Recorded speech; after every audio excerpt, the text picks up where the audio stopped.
Dans le sable d'Égypte, les archéologues français découvrent des trésors.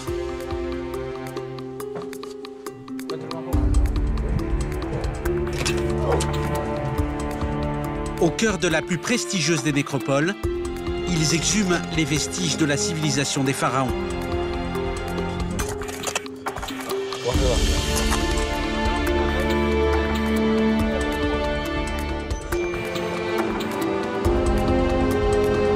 Dans le désert du sud du pays, ils étudient le mode de vie et les techniques des anciens Égyptiens. Et ils révèlent les secrets de leurs croyances. Ils appartiennent à l'Institut français d'archéologie orientale. Chaque jour, ils écrivent une page de la passionnante histoire du pays.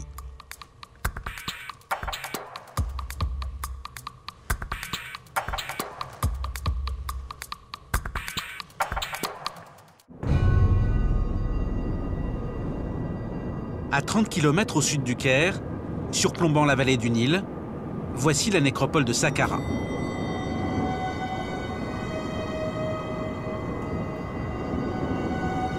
Ici se trouve la pyramide du roi Djoser, la plus ancienne pyramide d'Égypte.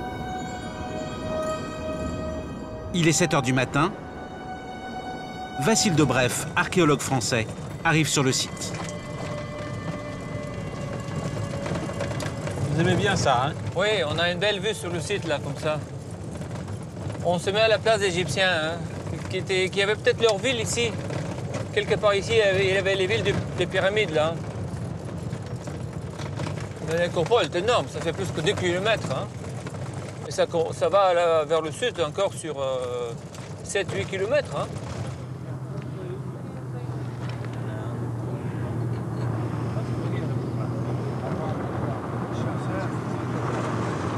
C'est dans ce cadre extraordinaire, au cœur du premier cimetière de l'Égypte pharaonique, que travaille Vassil Dobrev et son équipe.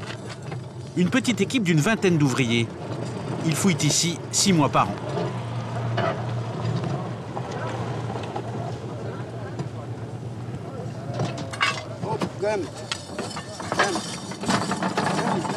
L'endroit, la colline de Tabet El Geish, surplombe le désert. D'ici, on aperçoit les pyramides du roi Snéfrou, le père de Khéops. Djoser se trouve à 1 km à peine. Et les pharaons Pépi Ier et Pépi II reposent également à proximité. Tous comptent parmi les plus grands souverains de l'Égypte antique. Ici, jusqu'à présent, Vassil n'a trouvé aucune trace de pyramide, mais un ensemble de tombes, modestes à l'extérieur, mais d'une richesse exceptionnelle à l'intérieur. Quand vous êtes arrivé ici, c'était il y a 10 ans, donc? Oui, c'était comme ça. C'était comme ça. C'est-à-dire rien. C'est maintenant seulement, après quelques années de travaux de dégagement, on commençait à comprendre. Mais au début, en surface, on ne voyait rien du tout. C'est-à-dire qu'il n'y avait rien qui pouvait nous guider, faire ici un sondage ou là. Donc, c'était un peu, si je peux dire, le hasard ou la chance. Et ça, c'est un tout petit morceau de la nécropole supposée. Exactement. Nous avons là un espace à peu près de 50 mètres sur 50, qui représente 1/5 d'un hectare, sur un plateau qui fait 15 hectares. On dirait des maisons. Voilà, c'est exactement ça. Ce sont des maisons. Voilà, ici, j'ai le petit signe, un hiéroglyphe, maison, maison en égyptien, père, qui veut dire un mur d'enceinte, en fait. C'est ça, une maison. Et à l'intérieur, on a le serpent, qui veut dire éternité. Donc, c'est une maison d'éternité. Et d'ailleurs, jusqu'à aujourd'hui, les gens appellent leurs tombes, qui sont juste derrière, là, les tombes du village. Les Égyptiens d'aujourd'hui, 4000 ans après, ils appellent toujours Beit el-Abadiyya. Ça veut dire la maison d'éternité. Ces maisons d'éternité ont environ 4200 ans. À l'intérieur sont inhumés un grand nombre de personnages importants de l'Ancien Empire, la période la plus prestigieuse de l'histoire des pharaons. Ce matin, la petite équipe de Vassil Dobrev pénètre à l'intérieur de l'une de ces maisons funéraires. La deuxième, découverte il y a 5 ans. Une étape importante de la fouille va s'y dérouler. L'endroit appartient à un prêtre du temps des pyramides, un dénommé Pépianre. Une magnifique représentation du personnage figure à l'entrée de son tombeau. Et c'est justement sa tombe que l'on va ouvrir dans les jours qui viennent. Les ouvriers s'apprêtent à vider son puits funéraire, autour duquel ils construisent cette plateforme en bois. Vassil Dobrev s'attend à un puits de 8 à 10 mètres de profondeur. Il est rempli de sable depuis plusieurs milliers d'années. Qu'est-ce que vous ressentez au moment où il commence à dégager un puits d'un personnage aussi important? C'est-à-dire, d'abord, c'est l'inconnu. On peut toujours espérer des choses, mais on trouve toujours des choses différentes. C'est très rare qu'on trouve des choses exactement ce qu'on attendait. Pour quelque part, primo, il faut être, comment dirais-je, faire ça avec une certaine humilité, parce que quand même, on rentre dans la tombe d'un personnage, de quelqu'un qui vivait il y a 4200 ans. On doit le respecter, la première chose. C'est le respecter et essayer de comprendre son histoire, essayer de faire ressortir son message, parce que lui nous a laissé un message. Il n'a pas fait tout ça pour faire joli. Mohamed, le fouilleur le plus qualifié, vide le puits et veille à la sécurité. Bonne nouvelle, ici la roche n'est pas friable. Cela signifie moins de risque d'accident. Moi, ça me plaît. Et la montagne me convient, là. Qu'est-ce qui vous plaît? La solidité de la montagne. Et Mohamed commence rapidement à découvrir des éléments intéressants. شوف ايوه دايدا شوف ممكن شكرا voilà, c'est encore un morceau de plâtre qui pourrait venir de la façade là. La façade de la tombe a été trouvée en partie effondrée. Elle est aujourd'hui presque complète. On a peut-être l'eau du cygne qui est là. Ouais. Ça peut aller là. Voilà. C'est bon. En l'étudiant, Vassil a appris à connaître l'histoire de notre personnage, ainsi que celle de sa famille. Son fils aîné, qui après sa disparition, lui apporte des offrandes. Et ces hiéroglyphes qui apparaissent plusieurs fois sur la façade de sa tombe. Ils indiquent sa fonction et insistent sur son nom. On pourrait le traduire par « les deux yeux du pharaon Pépi ». Il est le chef des prêtres rentichés du Grand Palais. C'est les prêtres qui déshabillent d'abord, qui nettoient les statues du pharaon qui sont dans le temple. Ils enlèvent les parures, ils nettoient la statue, après ils remettent en vêtements propres et encore la parure. Donc ils font ça 2 fois tous les mois, tous les 15 jours, quoi. En revanche, sur notre fonction, prêtre-électeur, ça c'est sa fonction principale ici, dans cette nécropole. C'est lui qui dit des formules. Donc il a des titres assez importants, mais pas le plus important. C'est pas au top. C'est pas le vizir, c'est-à-dire pas le Premier ministre. C'est pas un ministre, c'est juste après. C'est des secrétaires d'État ou c'est à ce niveau-là qu'on peut le passer. Mais c'est quand même des gens qui tirent des ficelles, hein. Le prêtre a 2 filles. L'aînée tient le bâton, signe que son père lui confère une certaine autorité. Voici son épouse. Mais une autre personne la sépare de son mari. De plus petite taille, mais d'une plus grande intimité avec le propriétaire de la tombe. On n'a pas de lien familial. C'est pas sa fille, c'est une imachout, c'est-à-dire une rentière, auprès de Ptah. Et son nom, c'est Ib. Donc celle qui rend vivant le cœur. Ou alors celle qui rend vivant mon cœur. Ah, c'est tout un programme. C'était la maîtresse de... Ah, c'est pas marqué, maîtresse. Ah, si tout était marqué. Les choses étaient connues, hein. C'est comme aujourd'hui, hein.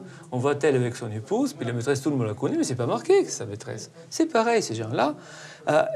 Elle participe dans sa résurrection parce qu'ils voudraient bien que ça continue dans l'autre monde. Lors de sa découverte, cette chapelle était à ciel ouvert. Vassil a aussitôt placé ce toit métallique pour protéger ses trésors. Toutes les tombes qu'il a mises au jour sont ainsi enfermées dans une boîte. Une seule porte permet d'y accéder, une porte que ferme tous les soirs l'inspecteur des antiquités.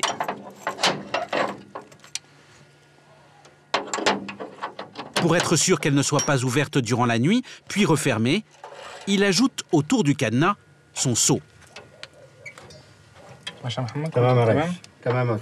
Son empreinte personnelle, en quelque sorte. Fin de la journée de travail. L'équipe quitte Saqqara, les ouvriers habitent les villages des environs et Vassil rentre chez lui au Caire. Ils seront tous de retour demain, au petit matin. Sur le site, il ne reste alors qu'un homme, Mohamed le gardien. Il dispose d'une petite cabane, mais il ne doit s'en servir, c'est le règlement, que pour cuisiner, faire le thé et entreposer quelques couvertures. Sa place est à l'extérieur, comme les autres gardiens placés aux alentours qui veillent sur d'autres monuments ou d'autres sites de fouilles. Chacun d'entre eux doit apercevoir son voisin. Le secteur est ainsi couvert et l'alerte rapidement donnée en cas d'intrusion pendant la nuit.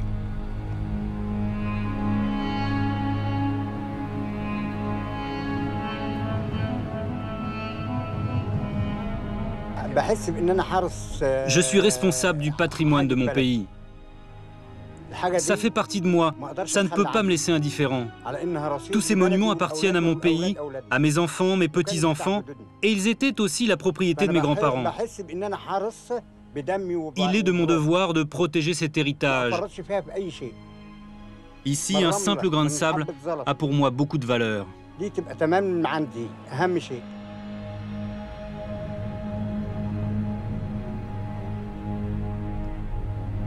Tous les soirs, à la tombée de la nuit, Mohamed reçoit le renfort d'un deuxième gardien qui amène une arme avec lui en cas d'incident. Et le lendemain, à 7 h, l'inspecteur arrache le sceau qu'il a apposé la veille sur la porte. La journée peut alors commencer. Retour dans la tombe de Pépianre. Mohamed, qui vide le puits, a fait de grands progrès. Il est maintenant à mi-parcours. On est à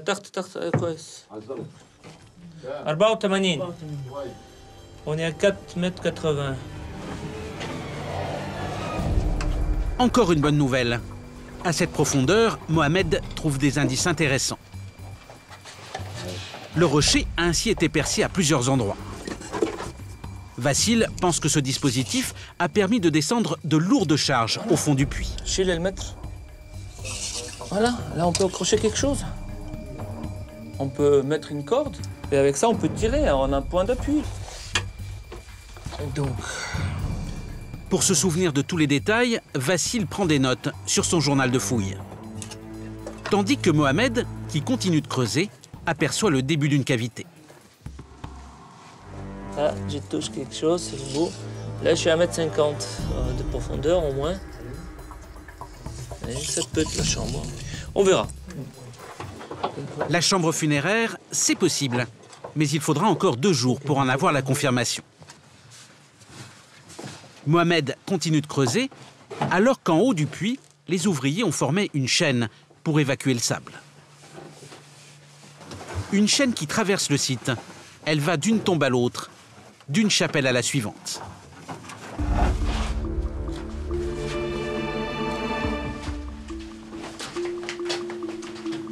Sur leur parcours, les ouvriers longent une multitude de puits funéraires qui appartiennent à des dizaines de personnages de l'Ancien Empire. Des puits d'une profondeur de 6 à 8 mètres, dans lesquels il est bien entendu fortement déconseillé de glisser. Ils parviennent enfin dans une autre cour, découverte il y a 5 ans par Vassil Dobrev. C'est par ici que les déblais sont finalement évacués. Quand on fait le parcours du sac, on s'aperçoit de la complexité de l'endroit, Ben, c'est comme dans un labyrinthe, hein. Faut pas se perdre. Sur leur chemin, les ouvriers passent devant la maison d'éternité de Raounefer et de sa famille. Un prêtre qui servit le roi Pépi Ier.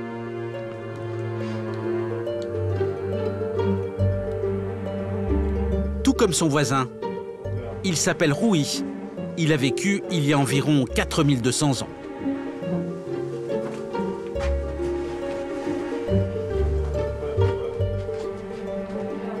À sa droite se trouve la maison d'éternité d'Intaef et de son père. Tous les deux sont également prêtres. Aujourd'hui, Vassil leur offre une nouvelle jeunesse.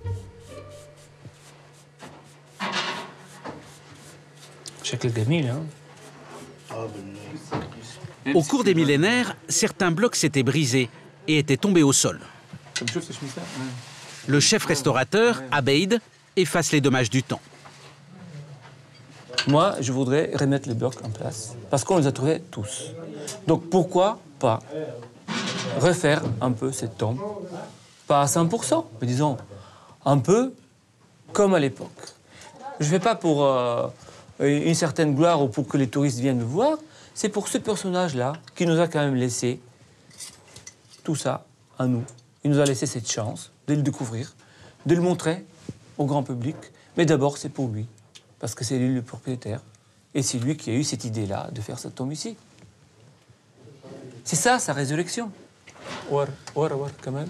Vous voyez les réparations qu'on a fait. Là-dedans, il y a des tiges métalliques. Voilà, ici et ici. Donc ça, c'est la petite... Tige, voilà, qui va aller dans l'autre. Ça s'emboîte, quoi, maintenant. Ça s'emboîte, bien sûr. À l'origine, ces blocs étaient simplement juxtaposés et un enduit les fixait au rocher. Vassil et Abeid les accrochent à l'aide de ces tiges métalliques. Une garantie supplémentaire de stabilité en cas de tremblement de terre. Démonter, percer, replacer, ce travail prend plusieurs semaines. Un temps que Vassil met à profit pour mieux comprendre ce qui s'est passé ici, il y a plus de 4000 ans.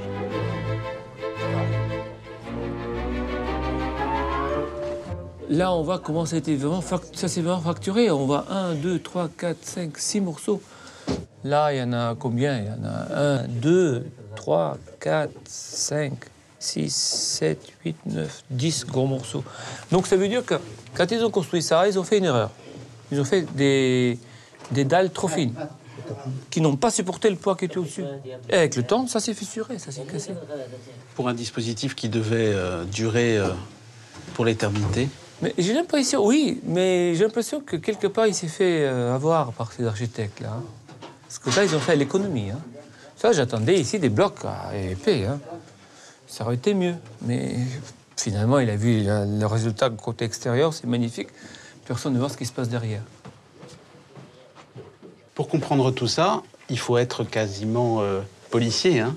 Ah oui, il faut être commissaire. Je préfère commissaire, parce que comme ça, on fait une enquête. On fait une véritable enquête. Bon, on ne cherche pas le tueur, mais on cherche la chronologie des événements.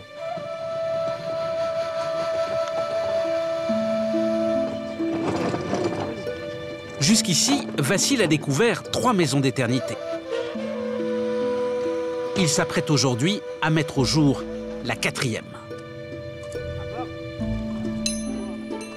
Ces murs d'enceinte qui délimitent une cour à ciel ouvert sont encore sous terre. Ces briques noires ont été posées par les ouvriers pour les protéger.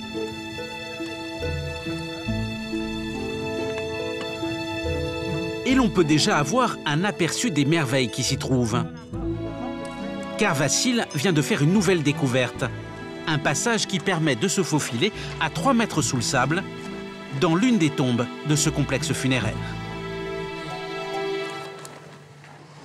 Aujourd'hui, il y a convié l'un des responsables de Saqqara.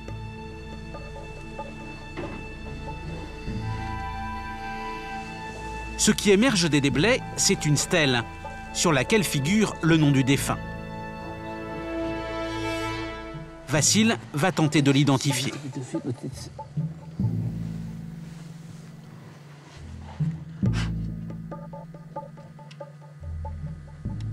On voit ce petit personnage qui est là. Et lui porte le nom de... Donc il y a quelque chose comme Nefer, donc peut-être Min, Nefer, Kher. Donc Kher sur le visage, Nefer c'est beau, au parfait, Min c'est une divinité. Donc ce serait le beau visage de Min. Premier renseignement, c'est très bien conservé, c'est intact. C'est coloré, on voit bien les couleurs, c'est très joli, hein. Bleu, le rouge, le vert. On a là-bas les offrandes présentées. De ce côté-ci, on a la liste des offrandes. Et surtout, je vois là tout de suite, le renseignement le plus important, il est quelque chose, il est prêtre avec la pyramide de Pépi Ier. Voilà, on a ici. C'est ce qu'on voit dans tous les musées, c'est cette porte-là. Hein. Moi, quand on illustre l'Égypte ancienne, c'est souvent ça qu'on montre. Et parce que c'est la porte à travers laquelle le mort, qui est en bas quelque part, il va ressortir dans l'autre monde, ici encore dans le noir, pour pouvoir sortir au jour. C'est par là que ça se passe pour lui. La porte d'éternité. Ben voilà, la porte d'éternité, et surtout la porte de sortie, la porte vers la lumière. C'est ça qui est intéressant. Et bien entendu, sous cette porte, qu'est-ce qui est le plus important? La nourriture. Boire, manger, tout ça est marqué ici. Là, nous avons une liste. Mais ce qui est vraiment incroyable, c'est des tout petits signes. Hein.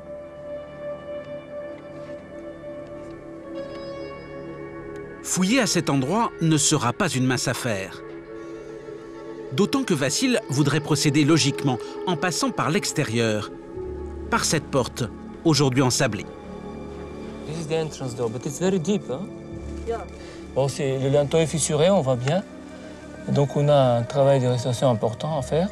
Ça va où, ça, cette porte? Ah ben ça vient. C'est de là qu'on rentre.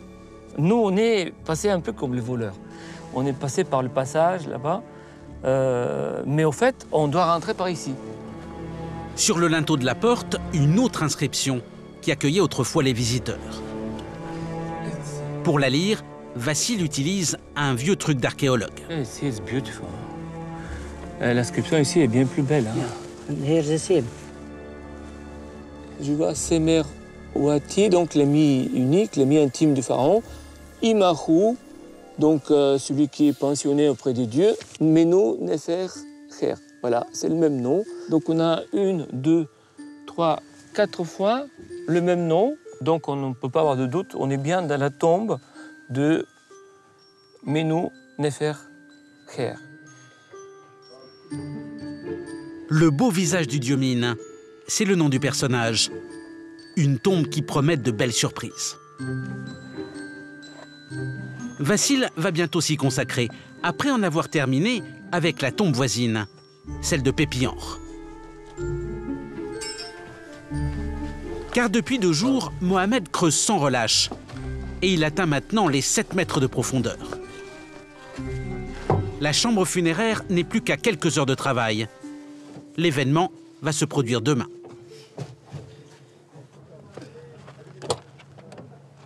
En attendant, journée terminée, Vassil prend la route du Caire.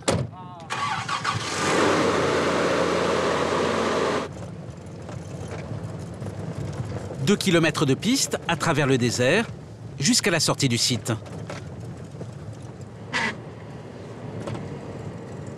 Ensuite, il faut 1h30 pour rejoindre le cœur de la capitale égyptienne.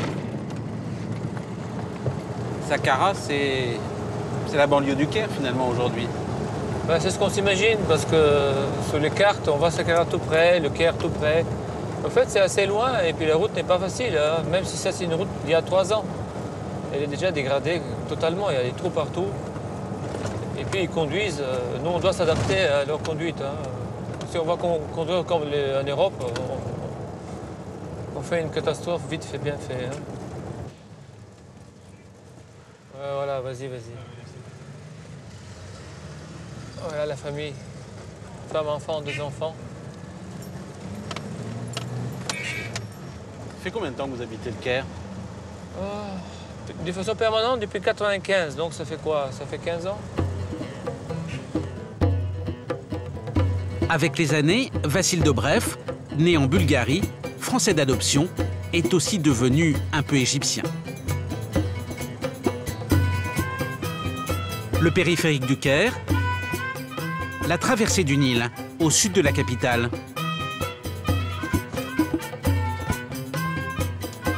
Puis la corniche qui mène au centre-ville et à ses gigantesques embouteillages.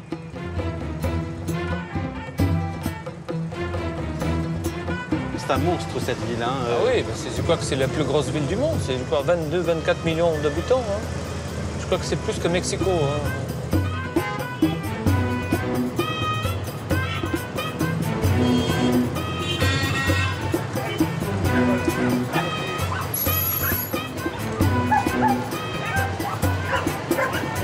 Ce quartier-là, c'est Garden City. C'est un quartier qui avait plein de villas des années 30. Et ça a été nationalisé. Et puis maintenant, il y a beaucoup de banques, de bâtiments d'État. C'est dans ce quartier que se trouve le siège de l'Institut français d'archéologie orientale, l'IFAO. L'IFAO auquel est rattaché Vassil, ainsi que beaucoup d'autres chercheurs de toutes spécialités. Ils travaillent dans un cadre prestigieux qui rappelle les grandes pages de l'égyptologie française. Bienvenue au palais Mounira, un palais qui tient son nom d'une princesse égyptienne qui s'y installa à la fin du 19e siècle. Un zeste d'Orient dans une architecture Art Nouveau. Le décor allait comme un gant à l'Institut qui en fit l'acquisition en 1907. Aujourd'hui, l'IFAO est dirigé par une scientifique, Béatrix Midenren, très attachée à l'histoire de ce lieu. Ces jardins en sont l'incarnation.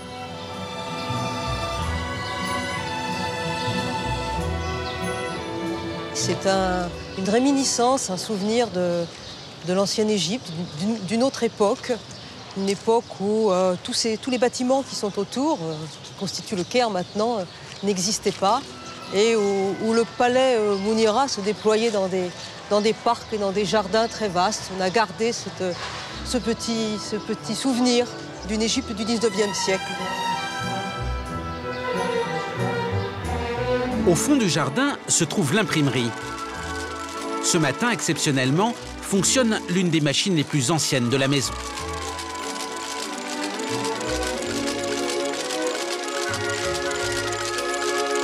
L'IFAO, hier comme aujourd'hui, publie les travaux de ses chercheurs et imprime toutes sortes d'articles scientifiques qui ont trait à l'histoire de l'Égypte. Bien sûr, les machines sont maintenant beaucoup plus modernes. Mais cet endroit rappelle que l'Institut fut le premier à imprimer en Égypte des caractères hiéroglyphiques.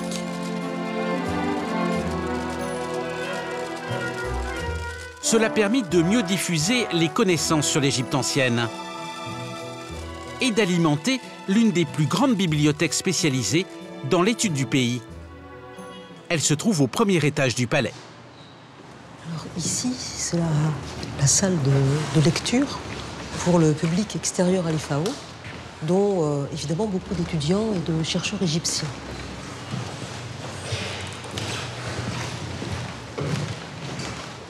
Béatrix Midenren nous entraîne à présent au cœur de la bibliothèque, un endroit dont l'accès est réservé aux seuls spécialistes. Alors ici, on entre dans les salles de lecture. Ils peuvent consulter ici les ouvrages les plus précieux. Voilà.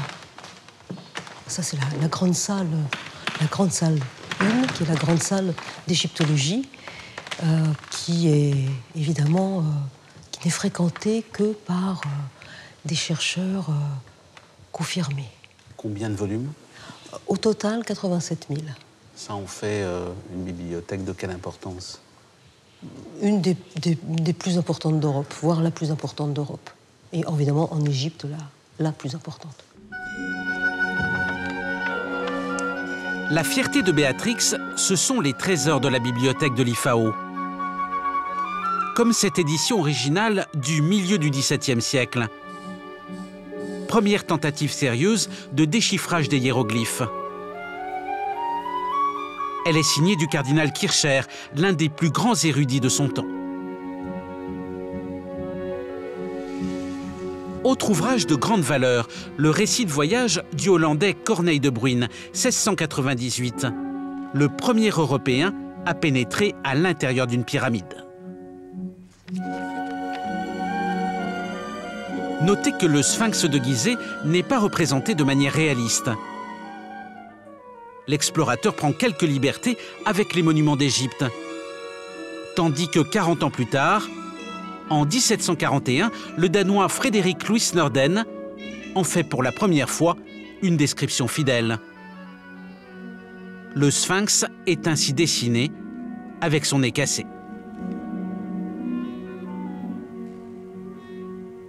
Mais tout cela n'est rien comparé à ce que les Français vont accomplir ici à partir de 1798 et la conquête de l'Égypte par Bonaparte.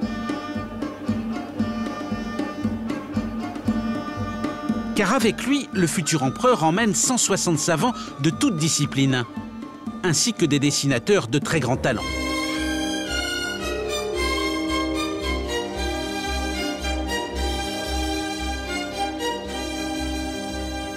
Nous leur devons 1 millier de planches qui dépeignent le pays dans toutes ses dimensions. Des planches rassemblées dans la célèbre Description de l'Égypte.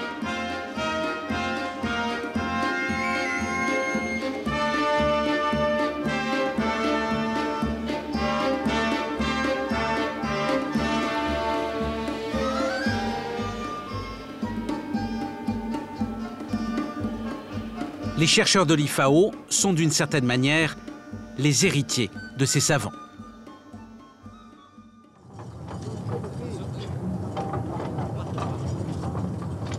Le lendemain, dans le désert de Saqqara, une journée importante commence pour Vassil Dobrev.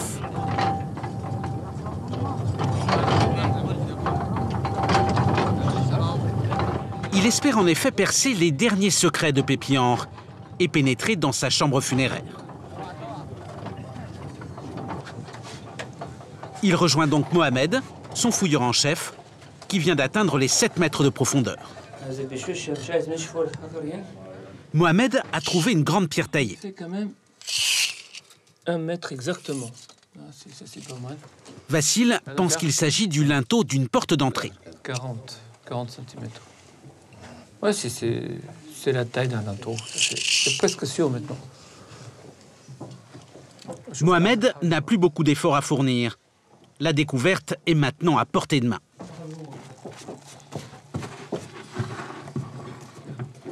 Et ben voilà. Voilà. Une petite ouverture.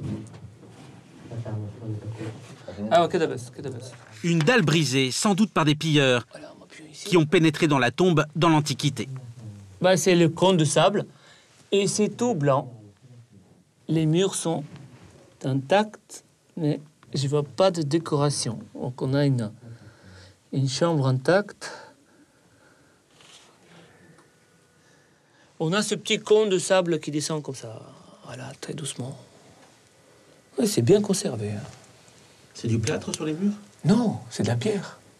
C'est de la pierre lisse. Ça alors. J'ai toujours pensé qu'il va y avoir une tombe en bas avec une structure en architecture, comme ça, des pierres, peut-être décorées ou pas. Ouais. On n'a jamais trouvé. Ça fait qu'à un moment qu'on descend dans les puits. Et là. Mais ça on le sentait parce que le personnage est beaucoup plus important. Le puits est très large par rapport aux autres. La chapelle est entièrement conservée. On a vu les titres, la famille, tout ça. Donc on sentait que c'est quelqu'un, celui des 2 yeux vivants du roi. C'est pas n'importe qui. Hein. Vassil Dobrev espérait quelque chose de similaire depuis exactement 8 ans. Depuis la découverte d'une tombe voisine, celle de Haounefer. Ici, la qualité des reliefs est si impressionnante, les couleurs si bien conservées, qu'on pouvait s'attendre à quelque chose de spectaculaire. Mais une fois sa chapelle funéraire dégagée, une fois son puits vidé Le caveau, à 9 mètres de profondeur, s'avéra simplement creusé dans le rocher.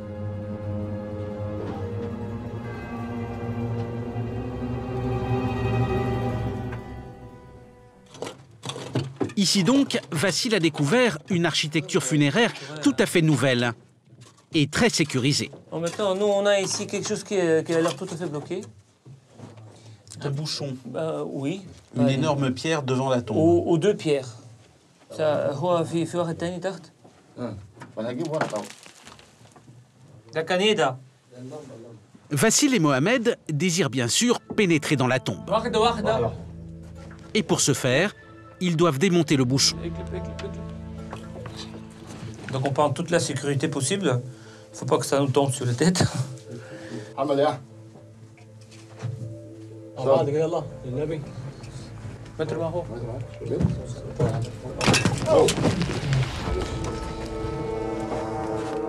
Une heure plus tard, le caveau est ouvert. De la taille d'un grand sarcophage, il est construit en pierre de calcaire blanc. Pour un prêtre, c'est une tombe d'une qualité surprenante. Sa construction a sans doute nécessité beaucoup d'efforts. 2,35. Au moment de l'enterrement, la tombe devait contenir des objets précieux. Sur 87, 90 à peu près. Mais les craintes de Vassil s'avèrent fondées. Des pilleurs dans l'Antiquité ont tout emporté.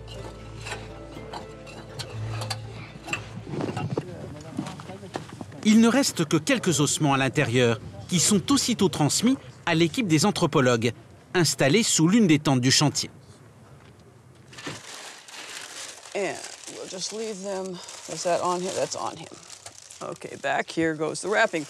Pour enquêter sur le squelette présumé de Pépianre, ils sont 3 scientifiques, conduits par Roxy Walker, de l'Université de San Francisco.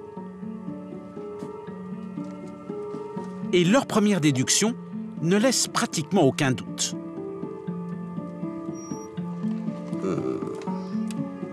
Prenez l'avant-bras du personnage, par exemple.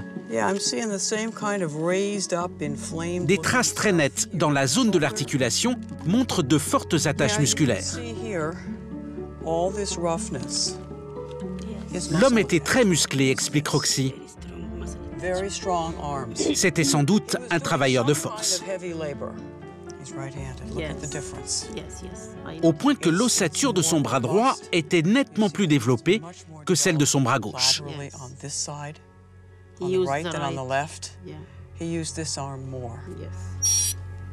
Par l'étude de son squelette, on a l'image d'un travailleur manuel, pas d'un intellectuel, loin du portrait que l'on peut se faire du prêtre Pépianre. Le squelette trouvé dans le caveau n'est donc probablement pas le sien. Ainsi s'achève l'enquête sur ce personnage. Vassil va désormais passer à la suite. Et la suite promet d'être plus excitante encore, avec l'ouverture de la 4e maison d'éternité.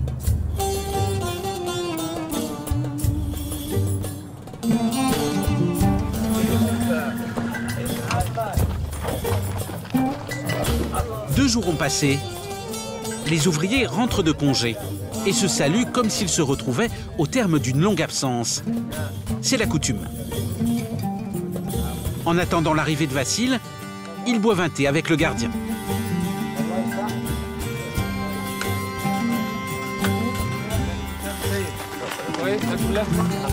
« 7h30, c'est parti.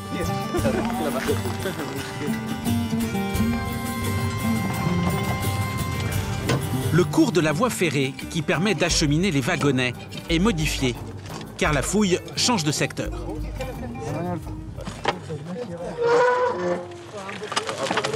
Objectif, le TG4, en référence au nom de la colline sur laquelle se trouve le site.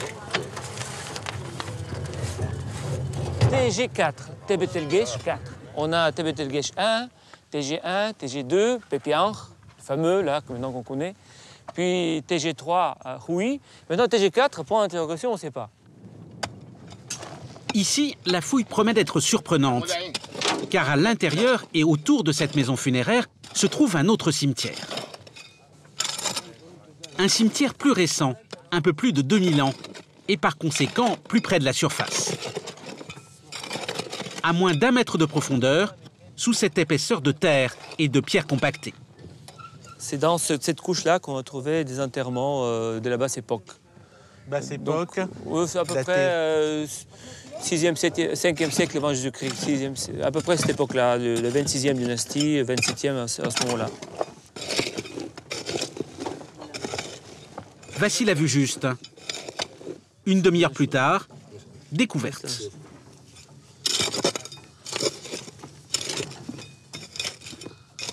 Voilà, c'est un sarcophage, un cercueil, hein, en bois, tout coloré. Hein.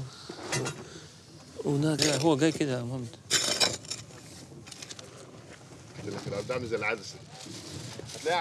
Voilà, on voit le visage là. Là, on va commencer par la bouche pour qu'il nous parle. On dirait une femme, hein. Parce que la couleur est jaune. Donc généralement sur les représentations des reliefs, les hommes sont rouges, les femmes sont jaunes. C'est un chouette. Voilà, ici on a l'œil qui va commencer à sortir. Le sarcophage est très fragile. Les couleurs, sous l'effet du soleil, peuvent se détacher du bois. Vassil doit procéder avec une grande prudence.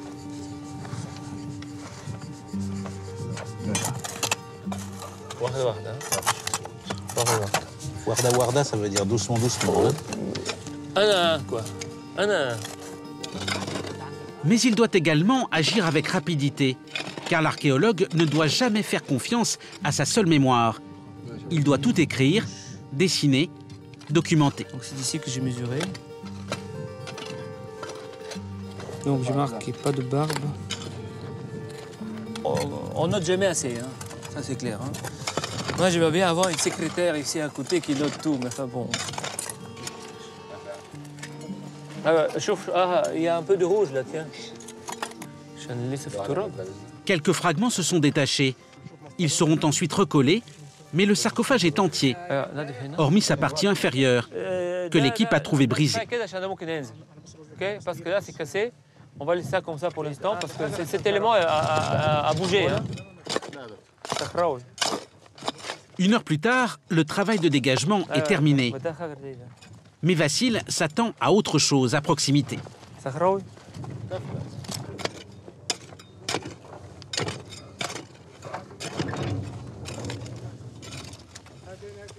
Peut-être qu'il y a juste une accumulation de 2-3 cercueils ici.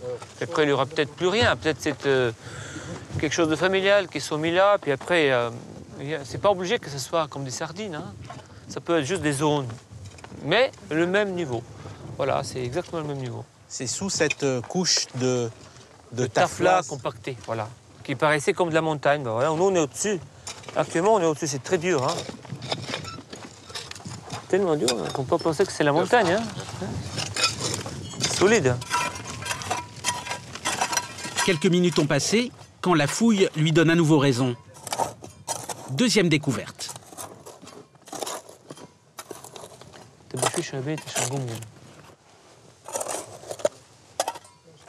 Là, ça a l'air d'être un homme. Hein. On voit bien le trait, le visage, c'est beaucoup plus... Non, il y a une sacrée différence quand même.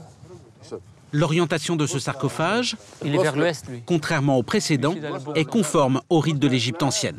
Quelle est la symbolique de l'ouest? L'ouest, c'est le domaine des morts.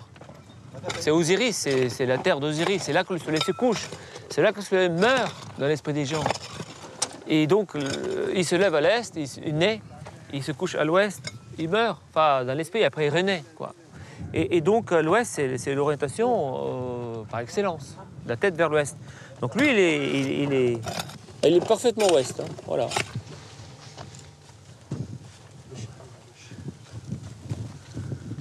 C'est peint en...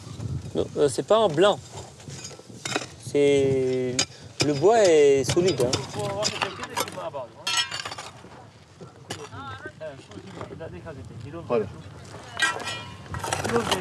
Le visage était peint à même le bois, mais le reste du corps était stuqué. Il était couvert d'une pellicule de tissu enduite de plâtre. Aujourd'hui, il n'en reste que des fragments. C'est des morceaux de bois, c'est pas une seule pièce, c'est l'assemblage. Ils ont taillé et ils ont tenu compte de la forme du corps. Ici en bas, voilà, les genoux, ce qui est au-dessous, la momie. Donc voilà, ça part avec la forme du corps. Une pièce de bois unique, c'était très cher. Oui, je crois. C'était beaucoup plus difficile à trouver que des morceaux. Donc ils ont fait un assemblage, ouais, comment ils ont joint les différents morceaux. Avec des tenons, hein? Oui, des tenons, voilà. Et ici, on le voit aussi comment on peut fabriquer un cercueil. Mais à la fin, c'était tout plâtré, coloré. Ça avait l'allure d'une seule pièce. Le plus délicat reste à faire. Abeid, le chef restaurateur, prend à présent la direction des opérations. Il va passer des bandelettes. On a fait plusieurs fois. Donc il s'est fait. Et la bonne information, c'est que c'est solide. Parce que moi, ma peur, c'est qu'on soulève un cercueil en bois et que tout tombe. Ça, c'est mon horreur. Pour l'instant, je touche du bois, c'est jamais arrivé, mais ça peut toujours arriver. Abeid est un expert. Avec du coton et du tissu, il protège la peinture. Les pieds sont retirés. Le sarcophage emprisonné entre des planches. Un dispositif qui le maintient fermement quand il est soulevé pour être déposé sur un brancard.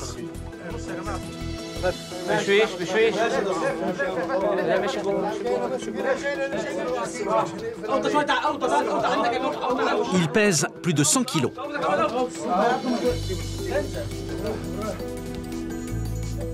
C'est gagné. Le premier des deux sarcophages est arrivé à destination et l'on prépare déjà le second.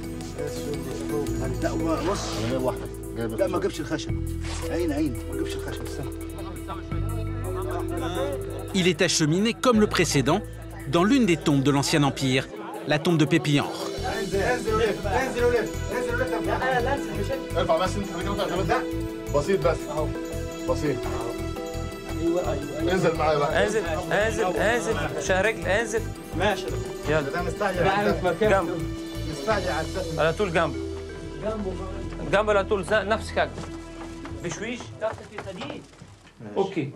Ils sont en sécurité là. Oui, on peut pas faire mieux, hein. Ils sont dans une tombe. Ils étaient dehors, maintenant ils sont dans une tombe de la 6e dynastie. Alors là, ils sont plus que contents là. Une solution provisoire avant que les deux sarcophages ne soient transportés dans l'entrepôt de la mission.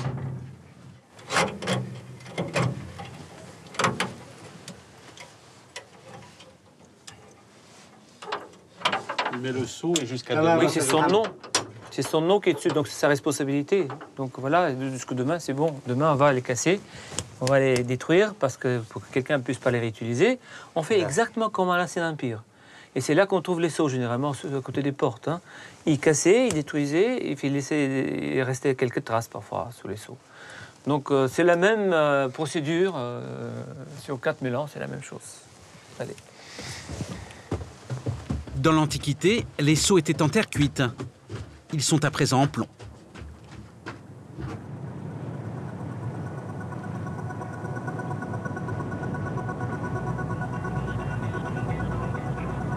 En prévision du transport des deux sarcophages, Vassil va maintenant ouvrir l'entrepôt de la mission, où sont stockées la plupart de ses découvertes passées. Il se trouve à quelques kilomètres au sud.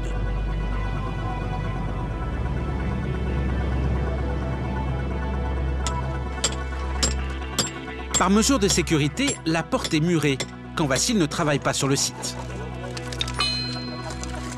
Quand il doit y pénétrer, on casse le mur.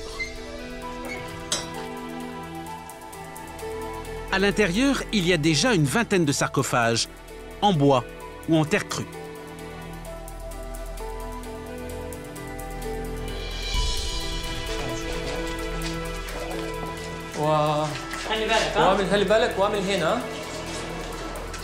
Ces derniers sont de véritables œuvres d'art, de l'art populaire, souvent très original.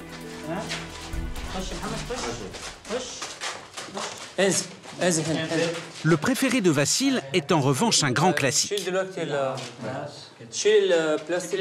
Un sarcophage de bois finement sculpté.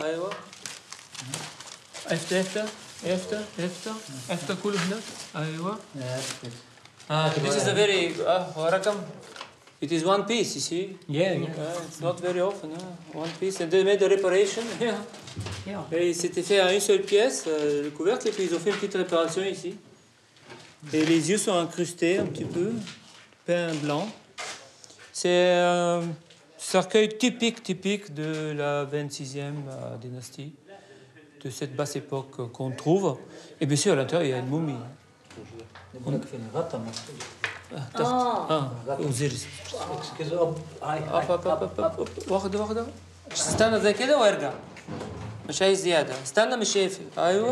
Ça c'est la momie, voilà, elle est entièrement conservée. Malheureusement, ils ont peut-être forcé sur le natron, sur le sel. Donc ça a brûlé. Oui, les traces. Et les bandelettes sont intactes. Et ça, c'est typique aussi de cette époque-là. Bien sûr, encore une fois, il y a des spécialistes qui connaissent très bien la momification, les momies. Mais tout ça, c'est tout un dossier de la basse époque qu'il faut étudier encore. Hein. Vous avez vu, là-bas, on est pris par la gorge par la 6e dynastie. Et la 26e nous appelle aussi. Hein. Enfin bon, il y a d'autres spécialistes aussi qui viendront nous aider pour ça. Sur la fouille, les événements vont désormais s'accélérer. Dans quelques jours, nous assisterons ainsi à la grande découverte. Mais pour l'instant, nous partons à 800 km au sud du Caire, où se déroule une autre fouille de l'Ifao. Suivre le Nil jusqu'à Luxor, prendre vers l'ouest jusqu'à l'oasis de Karga, descendre une centaine de kilomètres vers le sud. Et nous voici dans le village de Douche.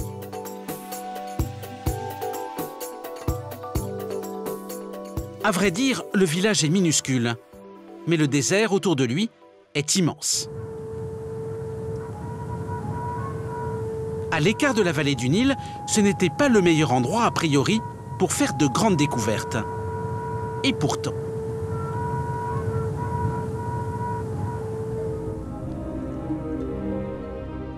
c'est ici, il y a 20 ans, qu'une équipe de l'Institut français d'archéologie orientale a trouvé un fabuleux trésor. Aujourd'hui exposé au musée du Caire, il s'agit du plus important trésor en or découvert en Égypte depuis Toutankhamon. Il compte entre autres un collier, 2 bracelets et un magnifique diadème. Le trésor était caché dans un mur de ce fort romain, à côté du grand temple de la cité. Et c'est ici, au pied de la colline, que s'est installée la mission de l'Ifao. La fabuleuse découverte du trésor de Douche n'a pas mis un point final au travail des archéologues, bien au contraire. Ils veulent maintenant en savoir plus sur l'histoire de cette région et sur les hommes qui l'ont autrefois peuplée.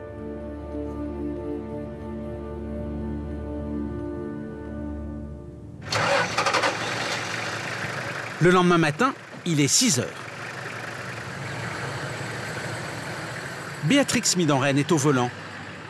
Aujourd'hui, la directrice de l'Ifao part sur le terrain.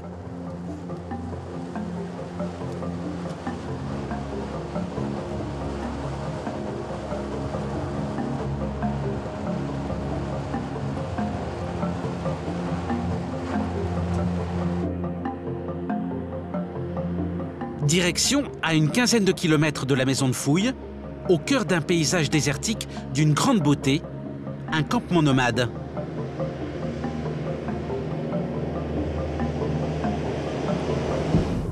Il remonte à plus de 7000 ans. Très ancien, très fragile, ici on prend un maximum de précautions. On se déchausse avant d'entrer. On ne met pas les patins mais, parce qu'il n'y en a pas. Mais s'il y en avait, je crois qu'on les mettrait. C'est un livre qu'on ouvre.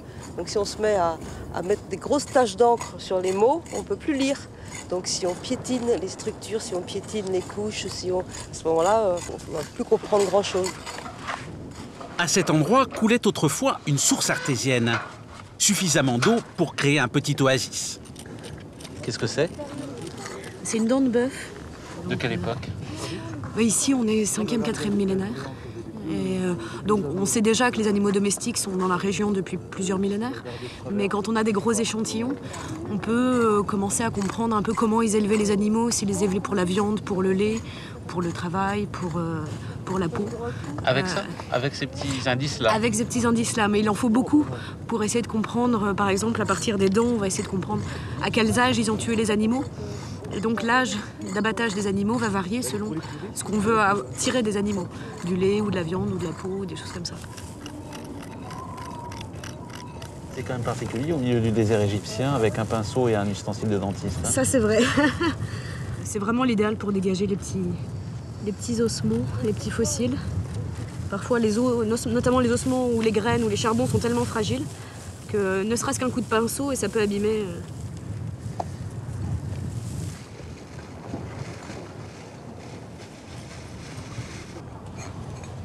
Au cœur de la fouille se trouve un sondage. Il permet d'imaginer les conditions que les premiers hommes rencontrèrent dans la région. Donc là, c'est 1,75 m pour à peu près... Pour à peu près 150 000 ans. Et plus on descend, évidemment, et plus on remonte dans le temps. Hein. Plus on descend, exactement, et plus on remonte dans le temps. Donc là, là où sont nos pieds, il faut imaginer un lac avec, cette fois, un vrai paysage de savane, avec des lions qui viennent boire, avec des girafes, avec des éléphants, avec des singes.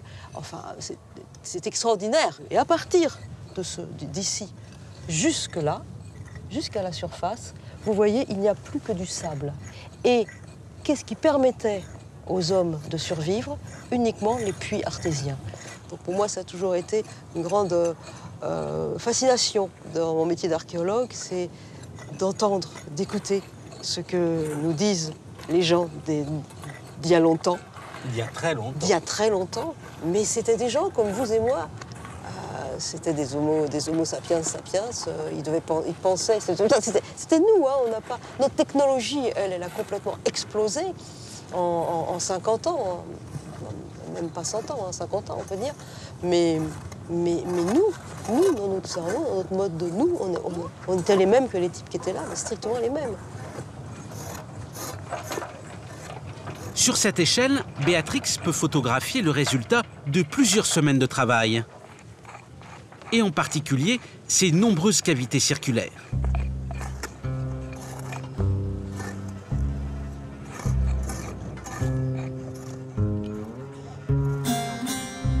Les hommes de la préhistoire les remplissaient d'eau boueuse. La terre se déposait au fond de la cuvette. L'eau était alors consommable.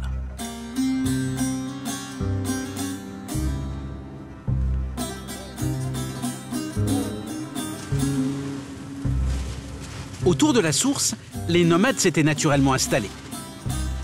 Dans les tamis, on retrouve donc aujourd'hui un grand nombre de silex tranchants, des couteaux, des pointes de flèche, mais aussi des objets qui annoncent un réel souci de raffinement. Une préoccupation qui sera plus tard la première caractéristique de l'Antiquité égyptienne. Là, on doit avoir un bout d'œuf d'autruche, vous voyez. De l'œuf d'autruche. Ouais. On en a beaucoup des œufs d'autruche. Voilà, on faisait des perles avec ça. On les découpait, on les perçait et on faisait des petites perles avec ces petits fragments d'œufs d'autruche. On en a trouvé un ici, il y en a un là, vous voyez.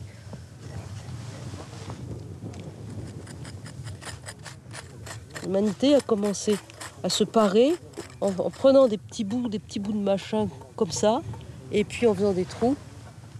Et voilà, ça a été les débuts en Haute-Égypte. J'ai trouvé comme ça, on a trouvé des tombes d'enfants. Tous les enfants avaient des petites perles au cou. C'est touchant là aussi.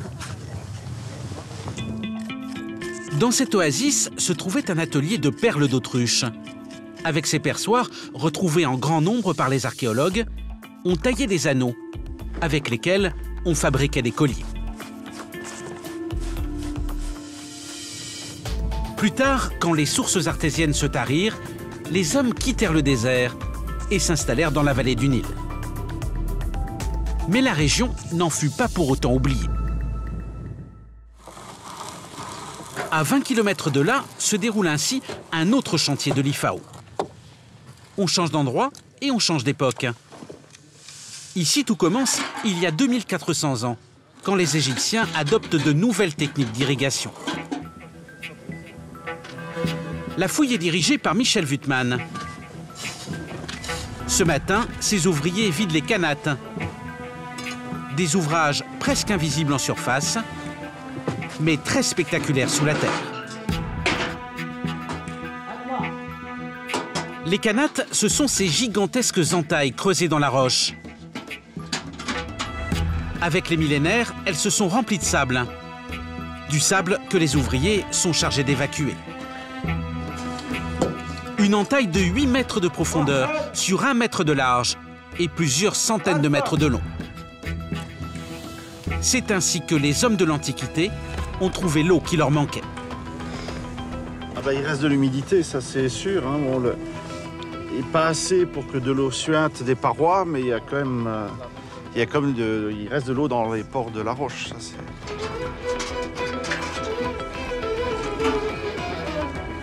Les anciens Égyptiens savaient que les collines étaient d'immenses réservoirs naturels. Avec les canates, ils ont trouvé le moyen d'extraire l'eau du rocher.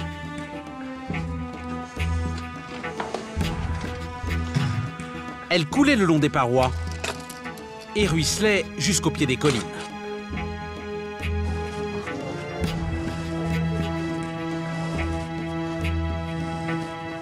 Dans cette région, il y avait des milliers de cheminées comme ça à travers ça devait les dunes. ces cheminées, ces parapets, c'était certainement l'élément peut-être le plus caractéristique du paysage ici. Chacune des 4 collines était équipée de ces alignements de cheminées et ça devait se voir d'assez loin.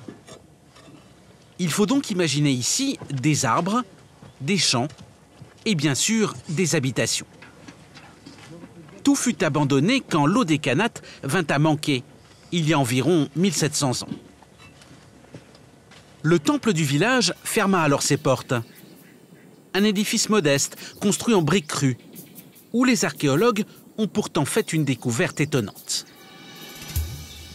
Dans une annexe du sanctuaire, dont le toit s'était effondré, ils ont trouvé quelques 400 statuettes de bronze. De retour à la maison de la mission, Michel va nous les montrer. Elles sont en effet conservées ici pendant la durée du chantier pour que l'équipe puisse les étudier. On trouve vraiment toutes les tailles, essentiellement Osiris. Il y en a à peu près peut-être 90% qui sont des représentations d'Osiris. Alors, il y en a de grandes et puis beaucoup de statuettes très très simples, hein, donc qui font 7-8 cm. Là, évidemment, le métal est dans un état de conservation pratiquement parfait. On a le poli de la surface, on a les petits détails du pagne, un collier, le nombril est dessiné. Bon. Alors, dans d'autres cas, évidemment, ça a beaucoup plus souffert du temps et ça a été un travail considérable, évidemment, de retirer les produits de corrosion, ces choses toutes vertes, etc. Donc, c'est certainement la statuette du lot qui est c'est la plus grande, c'est la plus lourde. C'est celle qui a le plus de richesse de détails. Hein. Il y a même des yeux incrustés, ce que l'on n'a sur aucune autre statuette. Il en reste un des deux est en place. La plus grande statuette mesure 35 cm. Michel pense qu'elles étaient offertes au temple par des pèlerins, en signe de dévotion. C'est très très rare de trouver dans un lieu de culte, dans un temple, même un temple de village finalement très modeste, de trouver du mobilier. Tous les grands temples que l'on connaît bien, Karnak, Luxor, Dendera, Edfu, etc., tous ces temples-là sont des monuments en pierre, mais qui ont été trouvés vides de mobilier, vides de matériel. Alors, il y a aussi d'autres éléments un peu originaux dans la panoplie. Ici, il y a notamment, par exemple, un porteur d'offrande. Il a son panier, avec le panier qui a un couvercle relevé sur la tête, et puis il porte une coupe. Qu'est-ce que vous avez ressenti la première fois que vous les avez vus en place dans le temple?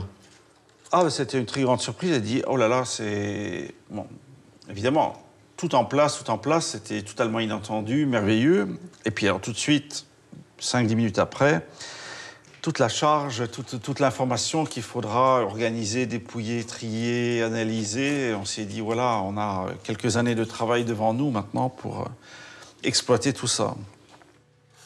À Douche, les fouilles ont commencé il y a 25 ans.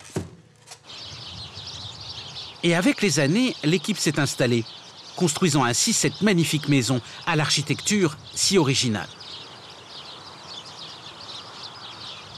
Les archéologues y habitent 3 mois par an.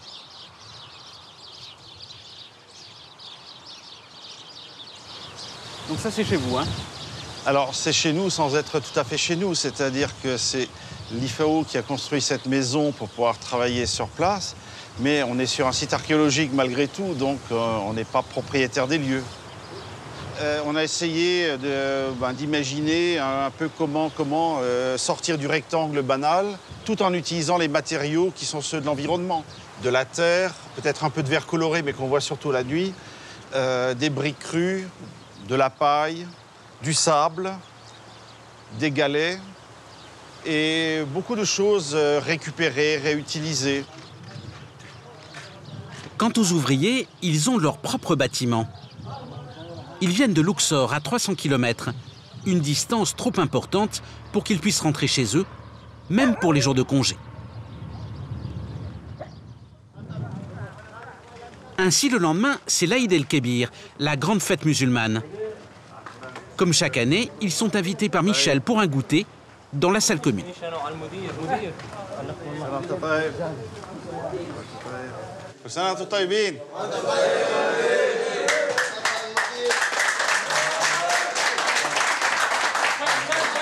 Ils sont une cinquantaine et ils entonnent aussitôt des chansons de fouilleurs.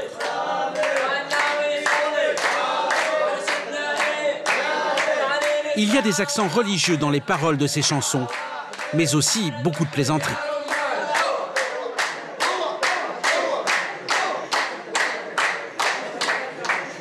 Ça, c'est toutes les chansons des expressions, hein. des salutations, des formules comme ça, voilà. C'est des choses parfois un peu ironiques, quoi. Dire, ouais, c'est lui qui nous donne à manger, c'est lui qui nous fait travailler, c'est lui qui nous donne à boire.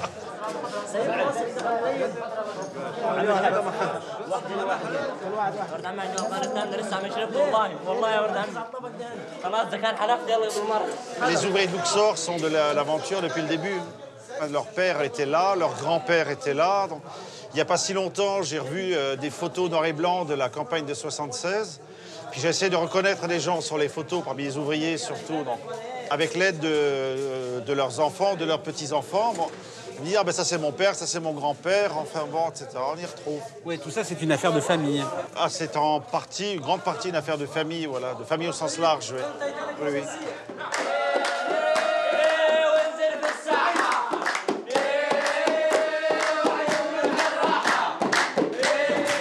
Est-ce que c'est aussi ça, être archéologue en Égypte?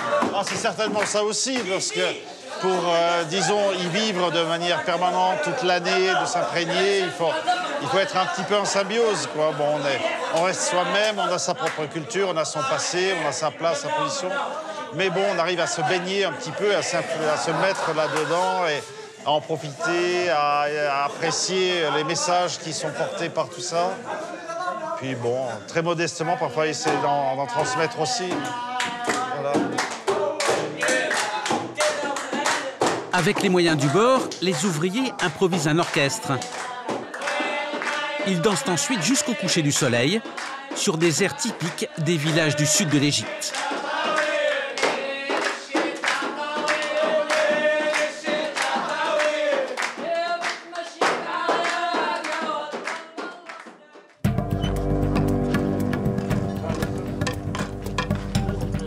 Retour à Saqqara. La grande découverte, c'est pour aujourd'hui.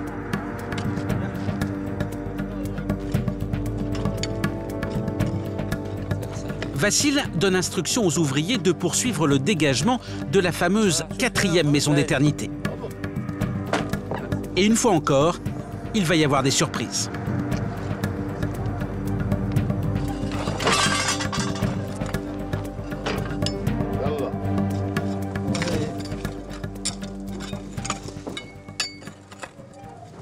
هو ده راس ها C'est du tissu hein, qu'on voit apparaître. Oui, c'est une momie. Ce qu'on trouvait dans les cercueils en bois, ben là, on le trouve en dehors. Donc celui-là, il n'a pas eu la chance d'avoir un cercueil en bois. La façon d'être du placement des bandelettes peut indiquer une date. Peut-être il y a des spécialistes qui connaissent ça. Certaines époques, ils ont leur propre façon de mettre les bandelettes. Là, je vois quelque chose qui est un peu... Ici, là, le bandelette qui passe comme ça, comme un collier. C'est intéressant, ça. Abeid, le restaurateur en chef, accorde à cette simple momie la même attention qu'à un sarcophage. Enveloppée dans un drap, rigidifiée entre deux planches de bois, elle sera transportée avec la plus grande précaution. Mais à peine la momie est-elle conditionnée qu'un autre obstacle se dresse sur la route de Vassil. Un squelette enterré à l'endroit précis où doit se trouver, 3 mètres sous le sable, la porte de la chapelle. Ce sont des gens il y a 2500 ans, alors qu'à l'intérieur, c'est plus que 4000 ans. Donc il y a une grande différence. Hein. Voilà, les pieds partent. Voilà, ça c'est le fémur, c'est l'os le plus gros. On a 206 os dans le grand corps. Oui, il faut qu'on trouve 206 os. On n'a jamais le compte. Hein. Il y a toujours quelque chose qui manque. Afaf, anthropologue égyptienne, fait l'examen détaillé du corps quand elle aperçoit soudain, au niveau du bassin, un œil oudjat. Sans doute a-t-il été glissé dans l'incision pratiquée à l'aine, l'incision par laquelle étaient introduits les produits de momification. L'œil oudjat était censé refermer la plaie. C'est resté comme une tradition, c'est pour ça qu'on porte souvent ces amulettes ici. C'est une amulette, hein. C'est pour la guérison, c'est pour la bonne santé. Hein. Donc l'idée c'est que si on a ça, ça va guérir.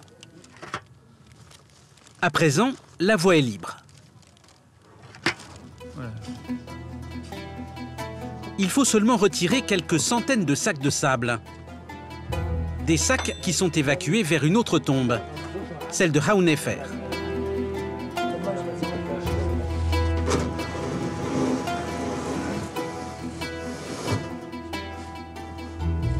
L'équipe vide d'un côté et remplit de l'autre, pour que le terrain reste stable.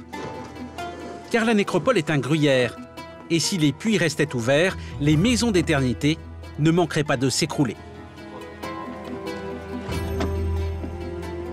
1 heure plus tard, premiers indices. Vassil est sur le bon chemin. Des fragments de céramique qu'il date immédiatement de l'Ancien Empire. Voilà. C'est une belle assiette, hein. Comme ça, vous voyez la forme, c'est comme ça. Pour les offrandes, hein? Ah oui, oui, oui, tout à fait. Là, ça, c'est des très bons signes. Hein. Pourquoi très bons signes? Le personnage est important. Une belle poterie comme ça, une belle céramique comme ça, c'est pas tout le monde. C'est du type royal. Hein. Ah oui, c'est ce qu'on trouve dans les temples des rois. Tout à fait.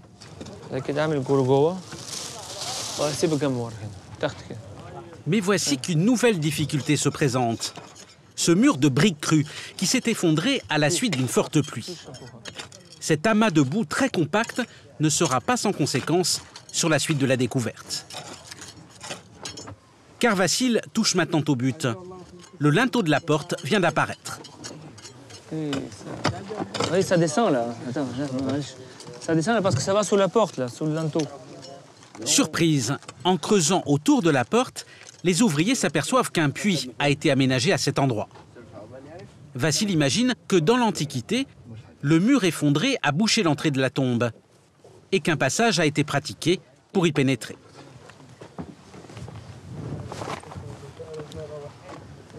Voici enfin le moment qu'il attendait. Le haut de la porte a été dégagé. Vassil retrouve, sur le linteau, oui, c'est bien ça. Le nom du propriétaire. On est bien là. Donc c'est bien l'entrée. Et c'est bien le bloc qu'on voyait de l'intérieur. Voilà. Toute l'inscription est cachée par les briques. Voilà. Oui, c'est un joli personnage, là. De chaque côté de la porte d'entrée apparaissent de nouveaux reliefs, cachés par le sable depuis des millénaires. On a des jolis hiéroglyphes, là. Vous voyez comment son corps est caché par la brique et on voit juste son visage là. Le nez, voilà le cou. Un très joli collier il porte. Et voilà son corps, bah, c'est tout coloré. Hein. On voit une belle façade toute colorée, hein, ça c'est sûr.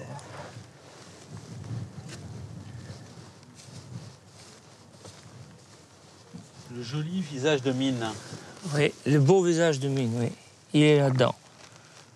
Il est là-dedans. Maintenant, enfin, on a vu sa porte d'entrée, qui est aussi très jolie. Très beau travail. Vraiment très beau travail.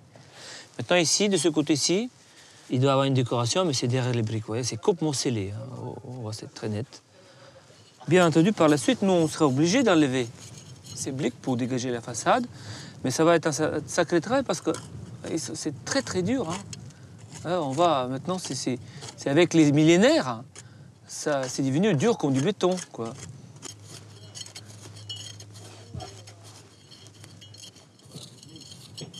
Du coup, les briques l'ont très, très bien conservé. Hein.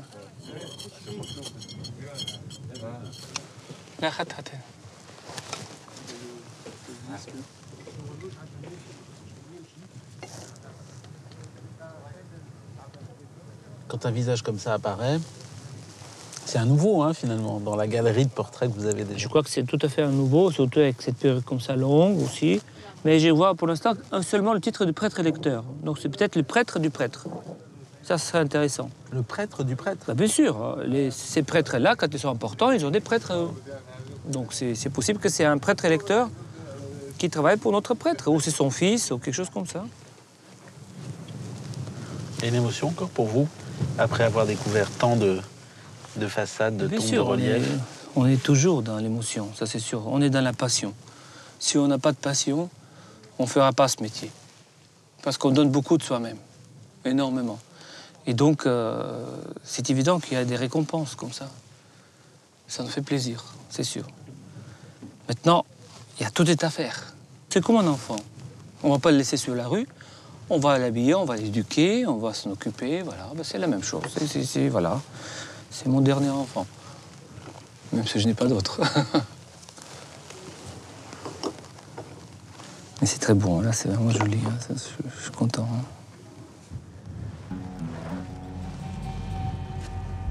L'entrée est maintenant ouverte. Mais pénétrer à l'intérieur du tombeau va prendre encore plusieurs heures. Pas le temps aujourd'hui. Ce travail aura lieu le lendemain.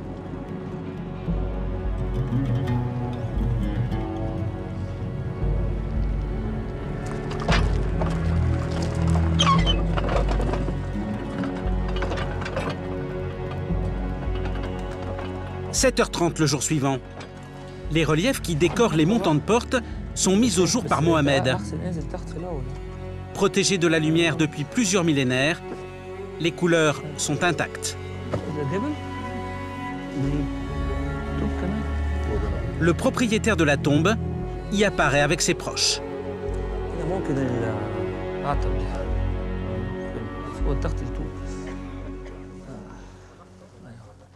De ce côté-ci, il y a son fils, qui est aussi prêtre-électeur, qui s'appelle Ouha. Tiens, c'est un nouveau nom. Et de l'autre côté, c'est un personnage qui se plie. Qui lui apporte des taureaux. Bah là, il y en a 310 taureaux qu'on lui apporte. 310, bah, c'est beaucoup. Hein. Et de la bétail, à peu près 100. 100. Voilà. 100 vaches. C'est un signe de l'importance du personnage. Ah bah évidemment. oui, quand même. 310 taureaux. Hein. Même aujourd'hui, c'est beaucoup. Quand même. Et 100 vaches. Non, c'est... C'est beau, hein? Oui, c'est très beau. On voit même très bien les yeux. Le blanc des yeux, le noir aussi. Non, c'est très, très bien traité. Hein.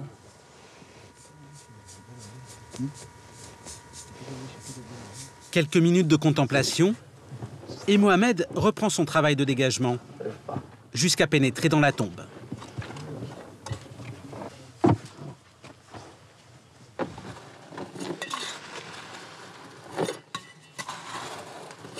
C'est tout blanc, hein? Oui, ça c'est l'arche. C'est l'arche. Tout autour de nous, il y avait un... Il y avait une arche, une voûte qui commence du sol, donc on est loin du sol encore. La voûte s'est effondrée. On en retrouve la trace autour de la stèle, en grande partie ensevelie. Mais une fois cette couche de débris retirée, Mohamed trouve du sable fin. Voilà, il y a un remplissage de sable jusqu'au, disons, la moitié. Des hommes, dans l'Antiquité, ont ainsi protégé les reliefs. Les couleurs sont magnifiques. Hein. Et voilà. C'est ça qui a permis de le conserver, parce qu'ils sont remplis de sable.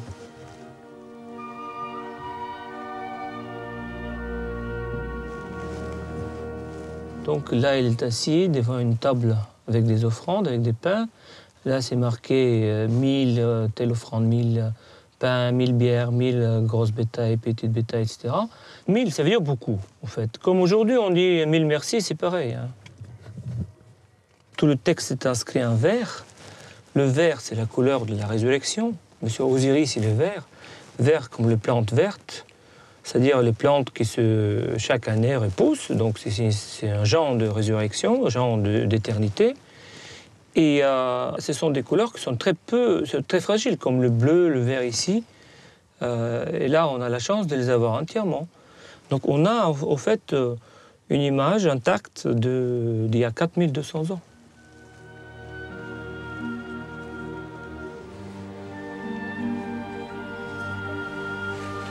La fausse porte n'est pas entièrement mise au jour, que déjà l'enquête commence. Vassil va tenter d'identifier les personnages qui forment l'entourage du propriétaire. Le dénommé Beau Visage du Dieu Mine. On ouvre une porte, on s'imagine qu'on va avoir la réponse. Et derrière, il y a encore 10 portes qui s'ouvrent. C'est généralement comme ça. Mais c'est ça la beauté de l'archéologie aussi, parce que c'est sans fin. On ne pourra jamais dire, voilà, j'ai mis le point final, c'est fini. Eh bien non. Ça continue toujours. L'archéologie est un peu comme ce que vous voulez. C'est une résurrection perpétuelle. On est tout le temps, il y a la vie après la mort. On termine une chose, puis il y a autre chose qui commence. C'est un peu ce qu'ils cherchaient, eux. Pour des raisons de sécurité, l'entrée du tombeau est aussitôt obstruée. La valeur de ce qui vient d'être découvert est considérable.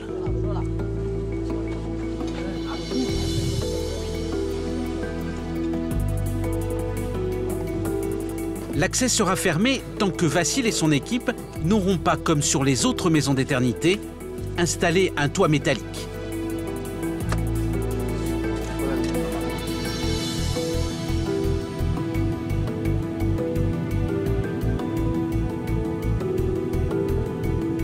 L'exploration de ce nouveau complexe funéraire prendra plus d'1 an.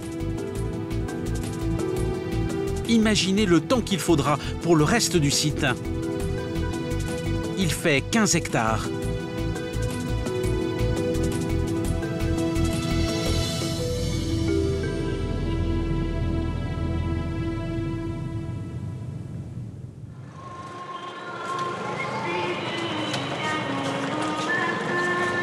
À 30 km de Saqqara, nous voici à présent dans la ville ancienne du Caire.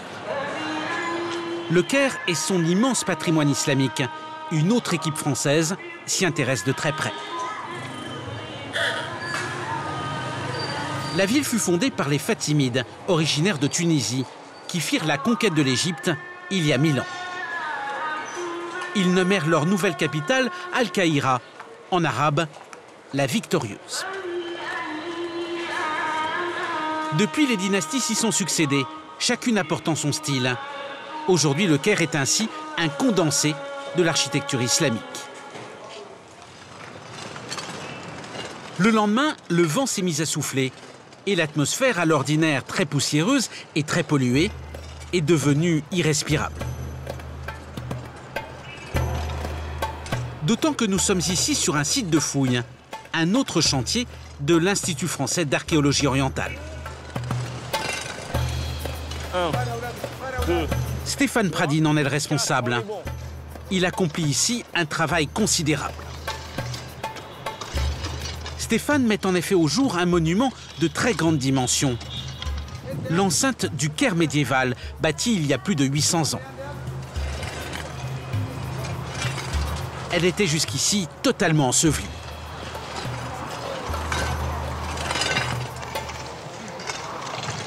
C'est ce qu'on appelle un vent de sable. C'est un vent de poussière et d'ordures en réalité, mais malheureusement c'est parce que c'est l'hiver, donc on a des petits tourbillons comme ça qui nous projettent des sacs plastiques et tout un tas de choses dans la figure en fait. Tout ça c'était enterré sous les ordures. Sous les ordures. En fait, vous voyez en face de vous, vous avez cette grande coupe. Tout ça, ce sont des ordures modernes du XXe siècle, avec des tas de canettes, de capsules, de bouteilles en verre, parce que les chiffonniers du Caire ici, il y avait un grand village avec plus de 500 personnes, retraitaient le verre. Donc ils récupéraient les bouteilles, ils pilaient les bouteilles de Pepsi, de Coca-Cola, et ils revendaient le verre à une famille qui est établie dans cet immeuble que vous voyez au-dessus.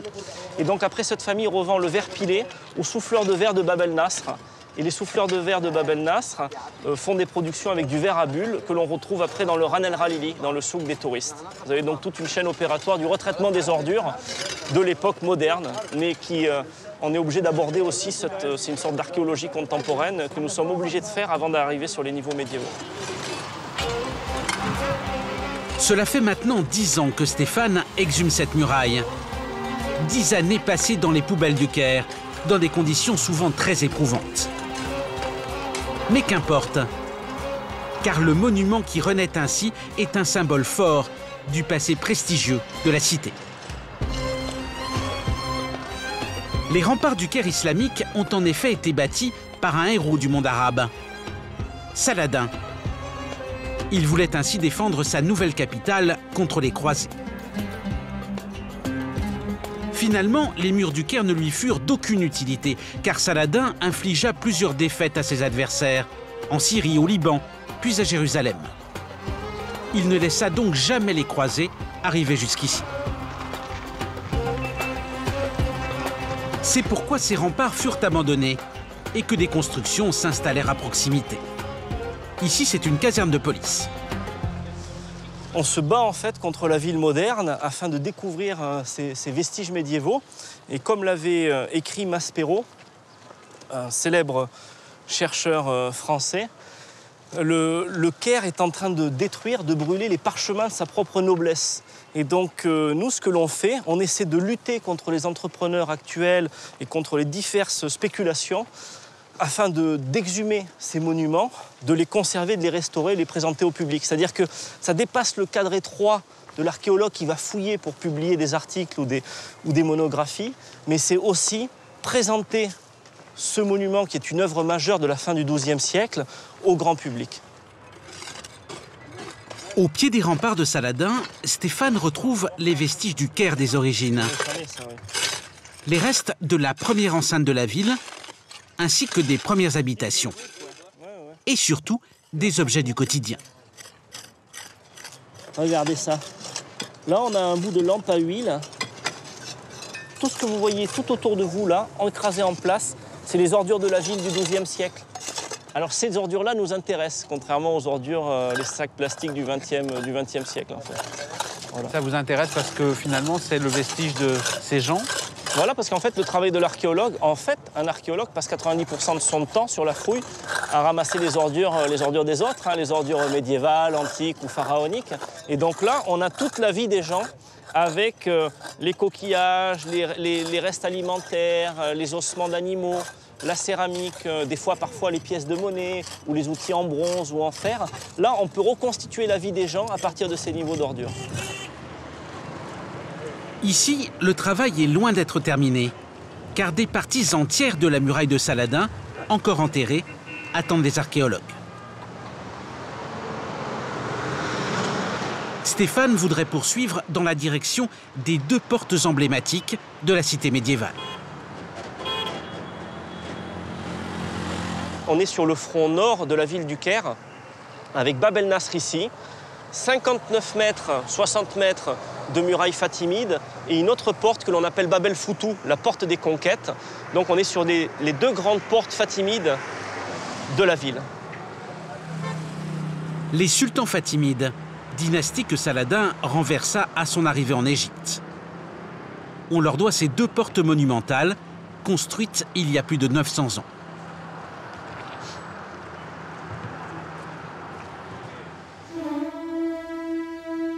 À 2 kilomètres de là, une autre partie de la muraille de Saladin.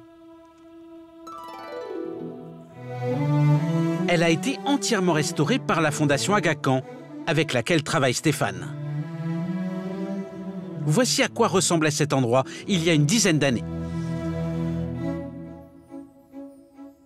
Cette plaque qui mentionne le nom de Saladin a été retrouvée au milieu des ordures. Une route passait sur cette porte de la ville ancienne. Elle était alors totalement ensevelie.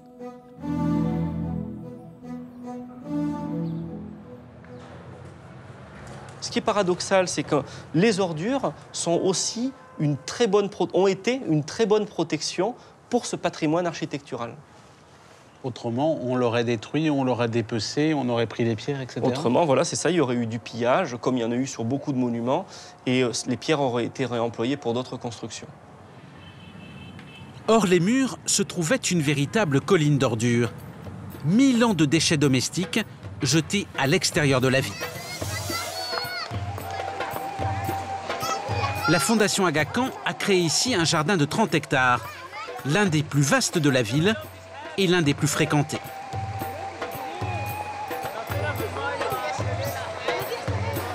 Il offre une vue imprenable sur la citadelle, le symbole du Caire. Elle aussi a été fondée par Saladin.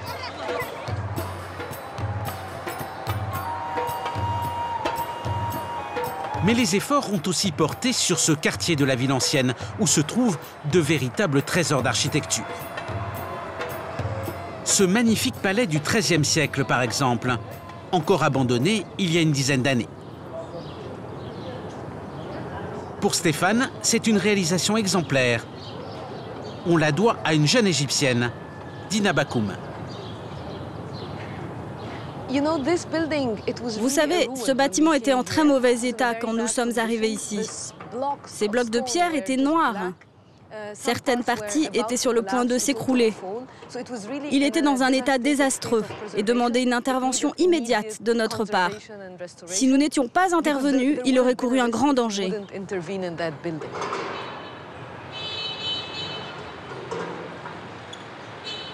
C'est du travail de conservation-restauration de très très haut niveau, de très bonne qualité. Ça met à la fois en valeur le monument sans toucher à son intégrité, à son identité génétique de monument historique en réalité. Donc là, on a affaire à un monument qui a été conservé, restauré, mais il n'y a pas eu de reconstruction massive comme malheureusement c'est souvent le cas pour d'autres monuments en Égypte ou ailleurs. Quelques détails de décoration ont été sauvés par la restauration. Ils permettent d'imaginer à quoi ressemblait ce palais à l'apogée de la dynastie des Mamelouks. Les Mamelouks qui renversèrent les Ayyoubides, dynastie fondée par Saladin. Les Mamelouks donc, sont les héritiers de l'architecture ayyoubide. Et on le voit avec ces blocs massifs qui sont plus gros même que les blocs utilisés par Saladin sur sa muraille. On a affaire à des constructions de chefs de guerre, des émirs qui travaillaient pour le sultan mamelouk. Et donc l'architecture même domestique ou palatiale des Mamelouks n'est pas sans rappeler leur origine et leur fonction de guerriers dans l'Empire. C'était des guerriers qui servaient les Ayyoubides et à un moment donné, ils se sont révoltés, ils ont pris le pouvoir. Exactement. Au milieu du XIIIe siècle, les Mamelouks vont prendre le pouvoir et installer une dynastie qui va durer pendant 2 siècles et demi jusqu'à la fin du XVe siècle. Et justement, à la fin du XVe siècle, un autre militaire, Hayer Bek, inhumé dans ce mausolée, trahit les Mamelouks et s'allie aux Ottomans. Le Caire tombe entre leurs mains et Hayer Bek, un homme désormais puissant, se fait construire ce magnifique tombeau. Il a été lui aussi restauré par la fondation Aga Khan, sous la responsabilité de Dina Bakoum. Ce mausolée est un manifeste de l'architecture et de l'artisanat égyptien de cette époque. Cette rosace, par exemple, ces vitraux d'une grande finesse, ou encore ces moukarnas, des sculptures qui permettent de couronner harmonieusement un bâtiment carré par une coupole. Le volume est énorme, mais il est tempéré par ces éléments de décoration. C'est sans doute l'un des monuments les plus raffinés de la ville ancienne du Caire. Et c'est en restaurant ces monuments que certains savoir-faire disparus ou sur le point de disparaître ont connu un véritable renouveau.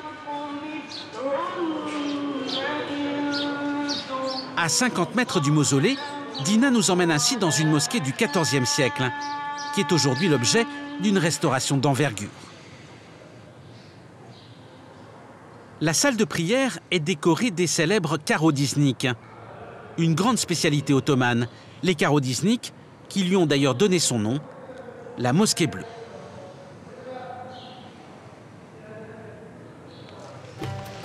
Et c'est dans la cour de cette mosquée qu'est installé un atelier de fabrication de vitraux traditionnels. Ça s'appelle comment ça, en arabe? Shoughl gips. Shoughl gips. Shoughl, ça veut dire le travail, et gips, c'est gips. C'est-à-dire une sorte de plâtre qui, une fois sec, devient très résistant. On le travaille au Caire depuis la période ayoubide, l'époque de Saladin, c'est-à-dire depuis 800 ans.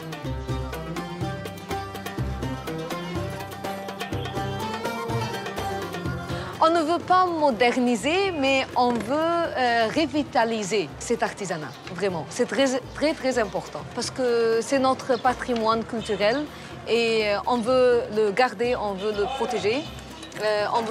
On veut que les personnes voient que ça peut vivre.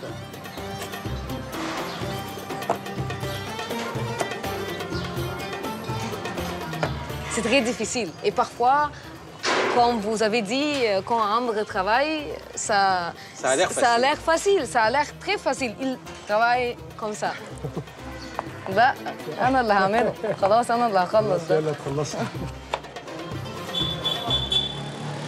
Fin d'après-midi, au pied de la mosquée bleue, le quartier auquel Stéphane et Dina consacrent toute leur énergie.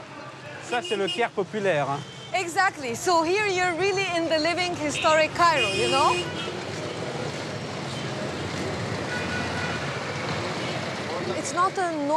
Ce n'est pas une destination habituelle pour les visiteurs ou pour les touristes. C'est un peu à l'écart. Et ce que nous essayons de faire avec notre projet, avec l'aménagement du parc, avec la restauration de ces bijoux, c'est d'encourager ce mouvement. Nous voulons que les gens viennent, visitent ce quartier et s'intéressent à tous ces patrimoines. Car ce qui fait sa richesse, c'est son architecture, mais aussi son artisanat et cette culture si vivante. C'est ça que nous voulons encourager. Nous voulons améliorer ce quartier, pas seulement ses monuments, mais aussi ses rues et ses maisons.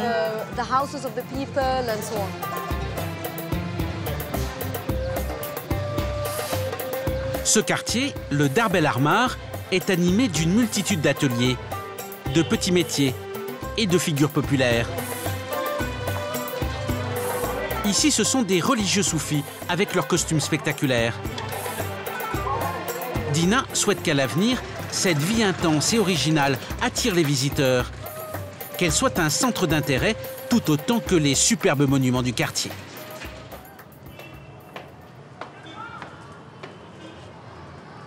À la tombée de la nuit, elle nous emmène au sommet du minaret de la mosquée bleue. Une vue extraordinaire qui permet d'admirer le chemin parcouru au cours de ces dernières années.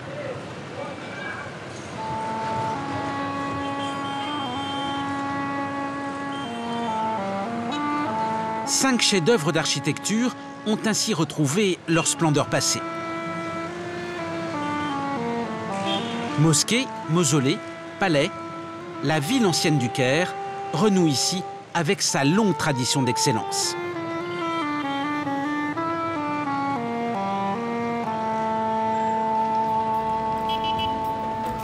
C'est la fierté de l'IFAO que de s'associer à ce type de projet, tout en continuant à s'intéresser aux trésors de l'Égypte antique, à chercher les traces infimes laissées dans le désert par les premiers Égyptiens, à réhabiliter un monument militaire d'une grande importance historique.